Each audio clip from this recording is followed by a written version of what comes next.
Hi hello నమస్తే welcome back to my channel MMV Telugu channel. Hello my dear lovely family members and friends, మీరందరూ ఎలా ఉన్నారు?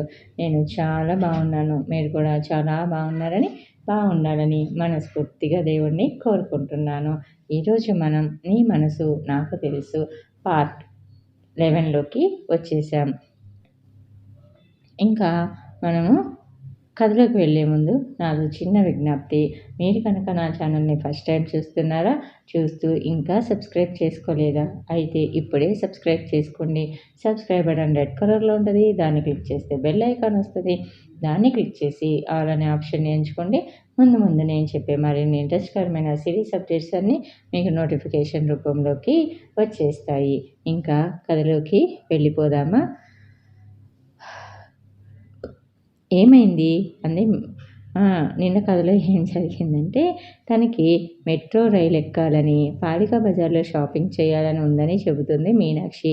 ఓ చిన్న చమత్కారం చేసి 20 రూపాయలతో మెట్రో రైళ్లన్నిటినీ ఎక్కించి ఢిల్లీ నగరం అంతా చూపించిన చైతన్య తెలివితేటలకి ఆశ్చర్యపోతుంది మీనాక్షి. ఢిల్లీలో చూడదగిన ప్రముఖ స్థలాలు అన్నీ చూపిస్తాడు చైతన్య మీనాక్షికి. ఇద్దరు పాలికా బజార్లో షాపింగ్ చేస్తారు.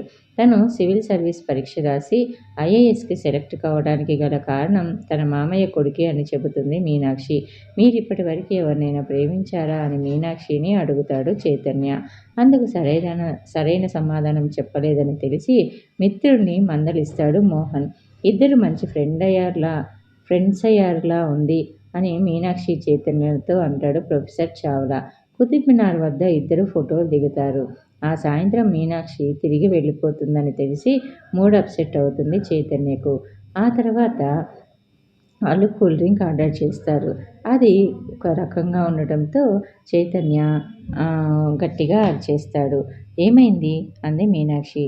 ఏం లేదు అని రెండో సిప్ చేసిన చైతన్యకి తేడా స్పష్టంగా తెలిసింది. డ్రింక్ ఏదో తేడాగా ఉంది అన్నాడు. అవునా అంది. అవును, మీకేం అలా అనిపించడం లేదా అని అడిగాడు. ఏమో, నాకు పెద్దగా తెలియటం లేదు అంది ఆమె. ఒక్క నిమిషం, మీరు డ్రింక్ తాగకండి అని మీనాక్షితో అంటూ బేరర్ని పిలిచాడు అతడు. ఏమైంది సార్ అన్నాడు బేరర్.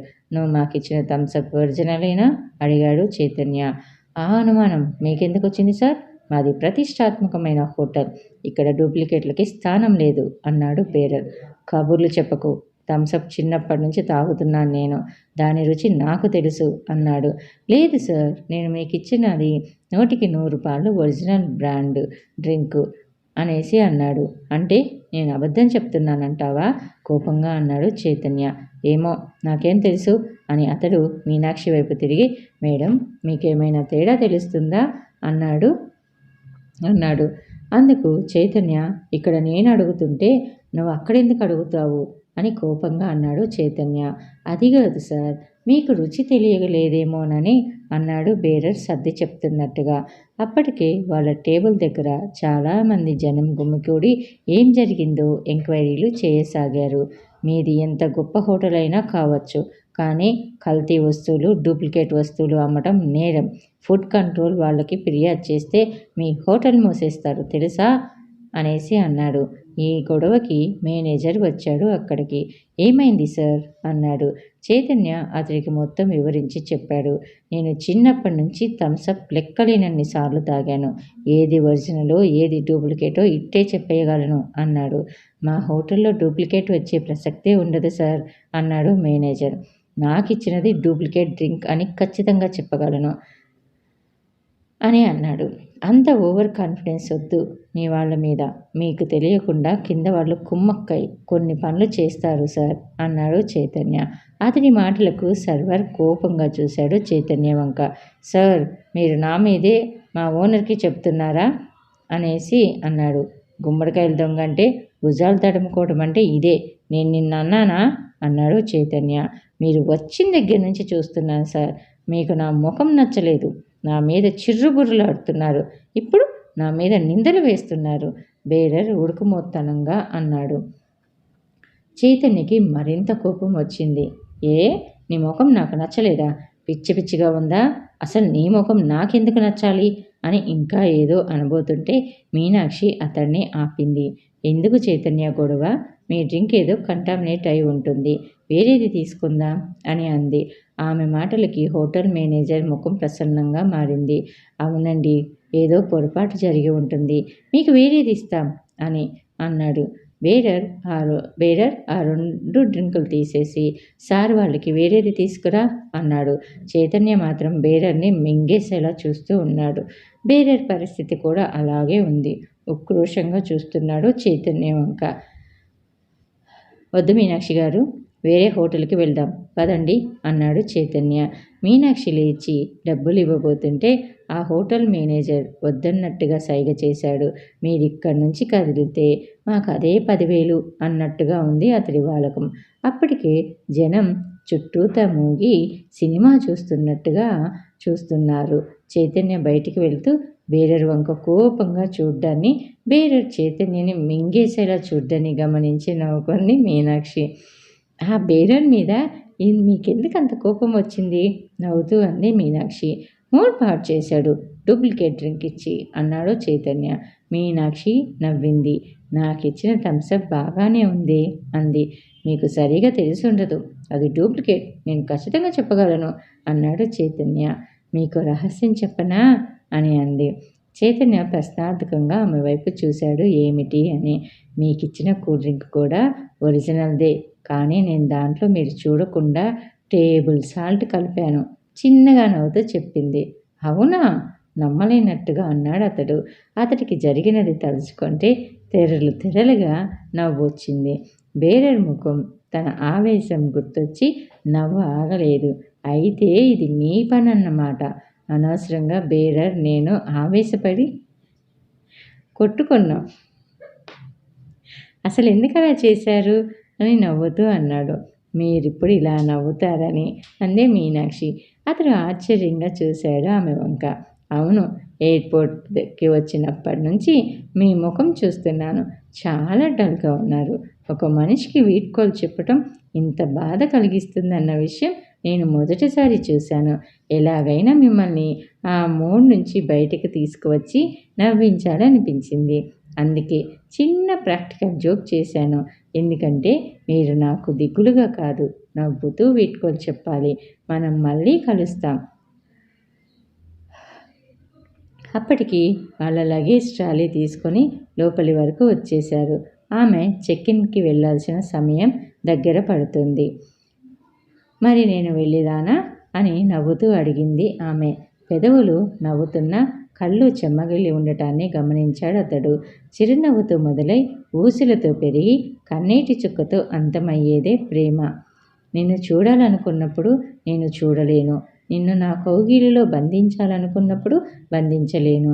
అందుకే నేనేం చేయాలనుకుంటున్నానో నీకు తెలియదు, కానీ నా మనసుకు మాత్రం తెలుసు నేనేం చేయాలనుకుంటున్నానో, నిన్ను నేను ఎంతగా ప్రేమిస్తున్నానో.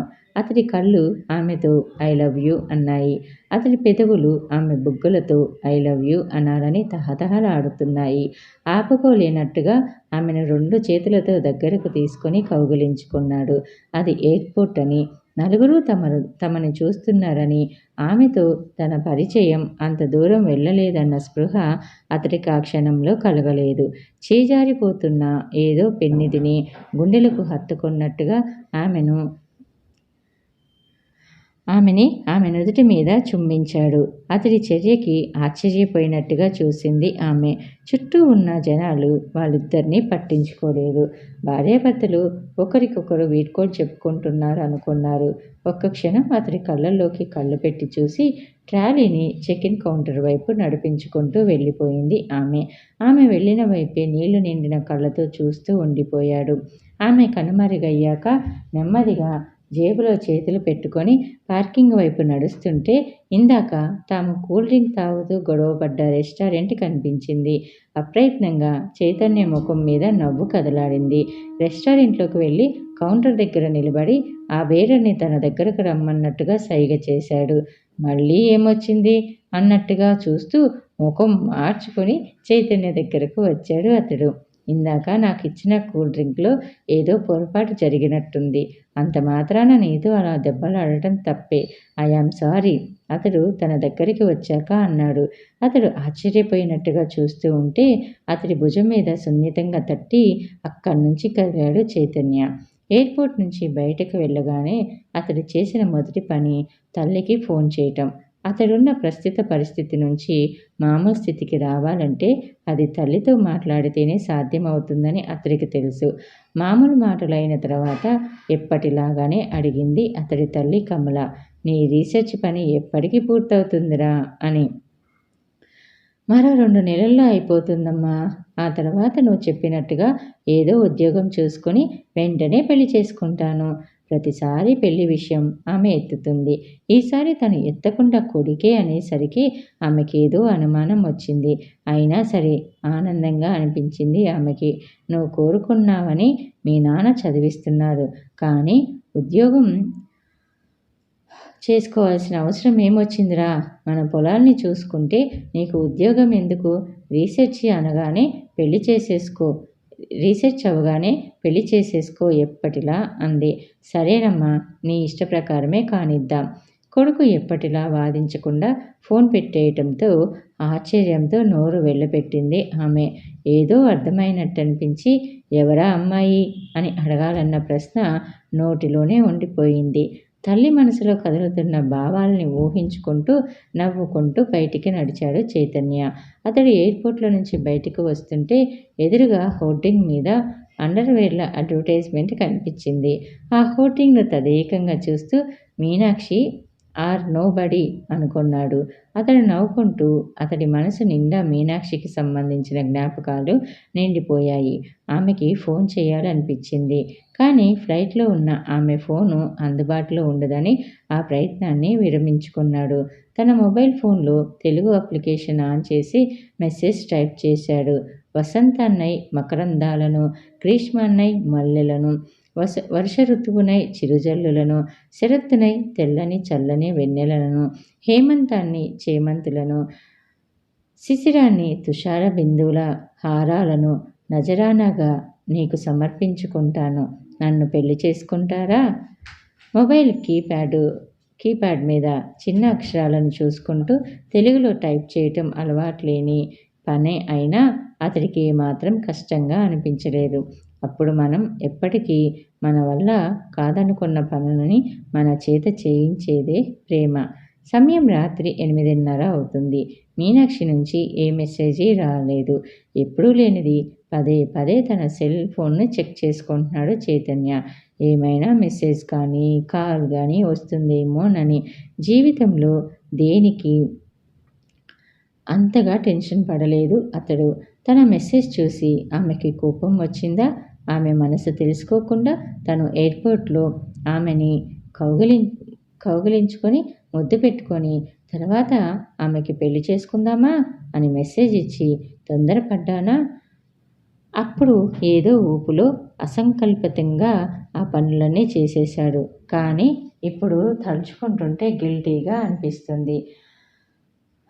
ఆమె మీద ఏ అధికారం ఉందని అలా చేశాడు? ఏదో తనతో సరదాగా 4 ప్రదేశాలకి కలిసి తిరిగిందని, తనంతట తానుగా తన రూమ్కి వెతుక్కుంటూ వచ్చిందని తప్ప, ఒక అమ్మాయి సరదాగా 4 మాటలు మాట్లాడితే, కలిసి ఫోటో తీసుకుంటే, వీడ్కోలు చెప్పేటప్పుడు కొంచెం దిగులుగా కనిపిస్తే అదంతా ప్రేమే అనుకోవడమేనా? కౌగిలించుకొని ముద్దులు పెట్టేసుకోవడమేనా? వసంతం, హేమంతం అంటూ పెళ్లి చేసుకుందామా అని మెసేజ్ పెట్టేయడమేనా? ఎందుకింత ఫూలిష్గా ప్రవర్తించాడో తను? తనకిష్టమైనంత మాత్రాన ఆమె ఇష్టాయిష్టాలను తెలుసుకోనక్కర్లేదని ఎలా అనుకున్నాడు? ఎందుకో తను ఫూలిష్గా మాత్రం ప్రవర్తించలేదని అతడికి అనిపిస్తుంది. తన ప్రవర్తనకి ఏదో బేస్ ఉంది. ఏమిటిది? తమ మధ్యన జరిగినదంతా మరోసారి పునశ్చరణ చేసుకున్నాడు అతడు. తనంటే ఆమెకి ఇష్టం అని ఆమె మాటల్లో చెప్పలేదు కానీ ఆమె పక్కనున్న ప్రతిక్షణం అది తనకు తెలుస్తూనే ఉంది. ఆమె కళ్ళు, ఆమె నవ్వు, తనతో మాట్లాడేటప్పుడు ఆమె తన వైపు చూసే చూపు, మొత్తంగా ఆమె తనంటే ఇష్టమన్న ఏదో రహస్య సందేశాన్ని తనకు చేరవేస్తున్నట్టు అనిపించింది. అందుకే అలా ప్రవర్తించగలిగాడు తను. అందుకే తను చేసుకున్నది పూర్తిగా అపార్థం అనుకుంటే నమ్మబుద్ధి కావటం లేదు అతడికి. తను చేసిన పనికి ఆమెకి కోపం రాలేదన్న సంగతి అతడికి స్పష్టంగా అర్థమవుతుంది. కాకపోతే ఆమె దగ్గర నుంచి తనకి మెసేజుగా సమాధానం రాకపోవటమే అనుమానాలకి దారి తీస్తుంది. తను ఇచ్చిన ఎస్ఎంఎస్ ఆమెకు చేరిందా లేదా? ఒకవేళ ఢిల్లీలో ఆమె ఫ్లైట్ ఎక్కే ముందు సెల్ స్విచ్ ఆఫ్ చేసి ఉంటే హైదరాబాద్ వెళ్ళగానే చూసి ఉండాలి. ఢిల్లీ నుంచి హైదరాబాద్ వెళ్ళడానికి 2 గంటలు పడుతుంది. లగేజ్ కలెక్ట్ చేసుకోవటం మరికొద్ది, పనులకి మరో అరగంట. అప్పటికి సమయం 3:30 గంటల పైగా గడిచింది. మరి ఇంకా మీనాక్షి నుంచి రిప్లై రాకపోవటం ఏంటి? ఒక్క క్షణం కళ్ళు మూసుకొని ఊపిరి బిగపట్టాడు చైతన్య. మనసులో అనుకున్నాడు, మీనాక్షి మీద నాకున్న ప్రేమ నిజమైనదే అయితే నేను కళ్ళు తెరిచేసరికి ఆమె దగ్గర నుంచి నాకు మెసేజ్ వస్తుంది అని. అతడు కళ్ళు మూసుకొని 1, 2, 3 అంటూ అంకెలు లెక్క పెడుతుండగా చేతిలో సెల్ ఫోన్ బీప్ మంది. మెసేజ్ వచ్చిందన్న సూచనగా. ఆశ్చర్య ఆనందాలతో కళ్ళు తెరిచి సెల్ ఫోన్ వంక చూశాడు. 1 మెసేజ్ రిసీవ్డ్ అన్న అక్షరాలు స్క్రీన్ మీద మెరుస్తున్నాయి. ఆతృతగా మెసేజ్ని ఓపెన్ చేశాడు. Dear customer, there is a special package for you from Airtel. To know your package please dial Airtel customer services number and enjoy the discounts. Terms and conditions apply. ఒళ్ళు మండింది చైతన్యకి. ఛా! అసహనంగా అనుకొని మెసేజ్ని పూర్తిగా చదవకుండానే డిలీట్ చేశాడు. ఆ మెసేజ్ డిలీట్ అవుతుంటే వెనక నుంచి కనిపించింది మరో సందేశం. 1 మెసేజ్ రిసీవ్డ్ ఫ్రమ్ మీనాక్షి అనే. గుండెలు దడదడలాడాయి చైతన్యకి. అంత టెన్షన్లోనూ అతడికి ఒక విషయం ఆనందం పట్టింది. మీనాక్షి మీద తనకున్న ప్రేమ నిజమైతే తను కళ్ళు తెరిచేసరికి ఆమె మెసేజ్ రావాలి అనుకున్నాడు. కళ్ళు మూసుకొని ఉండగా కాదు. సెంటిమెంట్ ఇచ్చే నమ్మకాన్ని, ఆనందాన్ని మనిషికి మరేది ఇవ్వలేదేమో. ఆతృతగా మీనాక్షి మెసేజ్ని తెరిచాడు. చైతన్య గారు, క్షేమంగా చేరాను. నేను ఎయిర్పోర్ట్లో నుంచి బయటకు వస్తుంటే నాలో నేను నవ్వుకుంటున్నా. నన్ను అందరూ వింతగా చూస్తున్నారు. అప్పుడు అర్థమైంది నాకు నేను మీ గురించి ఆలోచిస్తున్నానని. ఢిల్లీలో మీతో గడిపిన సమయం నాకు అపురూపం. కళ్ళు మూసుకుంటే మీరు నాతోనే ఉన్నట్టు అనిపిస్తుంది. కళ్ళు తెరిస్తే ఐ మిస్ యూ. ఆమె మెసేజ్ పైనుంచి క్రింద నుంచి వెనుక నుంచి ముందు నుంచి 10 సార్లు చదువుకున్నాడు చైతన్య ఆనందంగా. తన పరోక్షంలో కూడా ఆమె తన గురించి ఆలోచిస్తుందన్న సంగతి, తన గురించిన ఆలోచనలు ఆమె ముఖం మీదకి చిరునవ్వుల్ని తీసుకొస్తున్నాయన్న విషయం అతడికి గాల్లో తేలిపోతున్నంత ఆనందాన్ని కలుగజేస్తుంది. అప్పుడే బయట నుంచి వచ్చాడు మోహన్. మోహన్ని పట్టుకొని గిరిగిరా తిప్పుతూ అన్నాడు చైతన్య, మీనాక్షి నుంచి నాకు మెసేజ్ వచ్చింది. I'm very happy. అతడి ఆనందాన్ని చూసి మోహన్ నవ్వాడు. ఏమని మెసేజ్ ఇచ్చింది అని అంటూ అడిగాడు. చైతన్య అతడికి మీనాక్షి ఇచ్చిన మెసేజ్ చూపించాడు ఆనందంగా. ఆ మెసేజ్ చూసి మోహన్ నవ్వాడు. ఎందుకు నవ్వుతున్నావు అని అడిగాడు. నువ్వంటే నాకు చాలా ఇష్టం, ఎందుకంటే ఐ లవ్ కార్టూన్స్ అన్నట్టుగా ఉంది అన్నాడు చైతన్యని ఉడికిస్తూ అన్నాడు మోహను. ఒక్క క్షణం చైతన్య ముఖం ఎర్రగా అయిపోయింది. మరో క్షణమే నవ్వుతూ అన్నాడు, ఆమె ఆనందం కోసం నేను జోకర్గా మారడానికైనా సిద్ధమే అని. మోహన్ కూడా నవ్వాడు అతన్ని మరింత ఏడిపిస్తూ. అంతేలే, ప్రేమలో పడ్డాక తెలివైన వాడికి తెలుగు తక్కువ వాడికి పెద్దగా తేడా ఉండదు అన్నాడు. రీసెర్చ్ పేపర్లని సబ్మిట్ చేయాల్సిన పని చివరి దశకి రావడంతో ఆ తర్వాత 2 నెలల పాటు బిజీగా అయిపోయాడు చైతన్య. మధ్య మధ్యన మీనాక్షి నుంచి క్షేమ సమాచారాలు మెసేజ్ రూపంలో వస్తూనే ఉన్నాయి. అయితే ఆమె నుంచి వచ్చే మెసేజ్ కేవలం స్నేహపూర్వకమైన సమాచారాలే తప్ప తన పరిచయం అంతకు మించి ముందుకు వెళ్ళడానికి సహకరించేలా ఉండటం లేదు. ఆ విషయం గుర్తొచ్చినప్పుడల్లా చైతన్యకి మనసులో ముళ్ళు గుచ్చుకున్నట్టుగా బాధగా అనిపిస్తుంది. జీవితాన్ని ఒక్క కుదిపే మలుపుని ఆశించినప్పుడు ఏమీ లేకుండా స్తబ్దుగా మిగిలిపోవటం మనిషికి అన్నిటికన్నా గొప్ప నిరాశ. పని ఒత్తిడి వల్ల ఆ విషయాల మీద ఎక్కువగా ఆలోచించేవాడు కాదు. కానీ గుర్తొచ్చినప్పుడు మాత్రం మీనాక్షి తనని చాలా ఇబ్బంది పెట్టేది. రాత్రులు నిద్ర పట్టేది కాదు. బాధ కూడా సంతోషంలా ఉండటం, సంతోషం కూడా బాధలా ఉండటం కేవలం ప్రేమలో సాధ్యమేమో. తను మీనాక్షి ప్రవర్తనని, మాటలని అపార్థం చేసుకున్నాడా అన్న అనుమానం మళ్ళీ వచ్చేది అతడికి.